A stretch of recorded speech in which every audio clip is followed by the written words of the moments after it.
It was the biggest phenomenon to hit television, the big money quiz shows.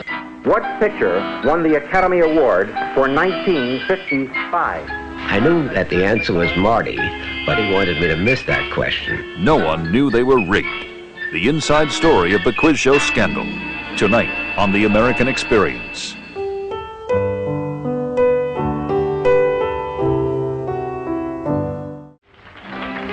Lines stretched around the studio as the ratings skyrocketed. Tens of millions gathered in every part of the country to see if their new hero, Charles Van Doren, would beat Herb Stempel. Week after week, the drama and tension grew as Enright wrote the final act. No one seemed to question what they saw. In the 1950s, seeing was believing. Good evening. I'm Jack Barry. Tonight here on 21, Herbert Stempel, our 29-year-old GI college student, can win $111,500, the highest amount of money ever to be won on television. On the day I was due to lose to Van Doren, I sat home watching television in the morning. Every few minutes, an announcer would break in on WNBC saying, is Herb Stempel going to win over $100,000 tonight? And I said, no, he's not going to win $100,000. He's going to take a dive. If either of you want to stop the game, you must tell me so right now. I'll stop. Then you win $20,000. Congratulations. The night Charles Van Doren beat Herb Stempel, about 15 million viewers applauded Van Doren's triumph.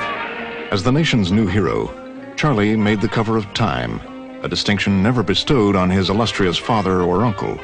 Admiring students at Columbia University, where he taught English, put up signs directing visitors to the smartest man in the world. He received thousands of letters a week, including hundreds of marriage proposals. 1 month after the hearings began, Charles Van Doren emerged from hiding to appear before a congressional committee. Up until that moment, Van Doren had been unable to admit the truth to anyone, not to his lawyer, not even to his family. I said to the committee this morning that I was kind of like a child who refuses to admit a fact in the hope that it'll go away. I got panic-stricken. I've been afraid for a long time. I've been living in a kind of dread for 3 years. They've not been a happy 3 years. But I became almost panic-stricken then.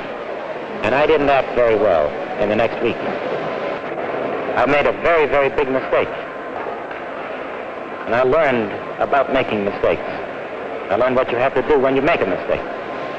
I've also learned a lot about life and about human nature, about a man's responsibility. Eventually, an anguished Charles Van Doren, one producer, and 17 other contestants were formally charged, arrested, and convicted of lying under oath to the New York grand jury. All pleaded guilty. All received suspended sentences. None served time in jail. The district attorney estimated that at least 100 others who testified with Van Doren, 2/3 of all those who faced the grand jury, had perjured themselves.